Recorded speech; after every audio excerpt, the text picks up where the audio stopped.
Hey guys, in this video, I will tell you about the Lemon8 app. Alright, let's begin. Now, this app is developed by ByteDance, the creators of TikTok, and focuses on visually appealing, lifestyle-driven content. Think fashion, food, fitness, and travel with perfectly curated posts.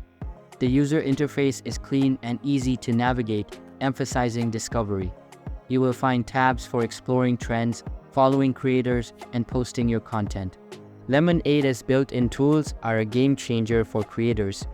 With filters, stickers, and layouts available, you can craft professional-looking posts without needing extra apps. In terms of community, Lemon8 is growing and offers a mix of niche creators and emerging trends. It's not overcrowded yet, so engagement feels genuine. Now let's quickly go over some pros and cons. The pros include stunning design and user-friendly tools, making it great for lifestyle and creative content. On the downside, it has a smaller audience compared to major platforms and limited features like analytics for creators. So that's basically all about the Lemon8 app.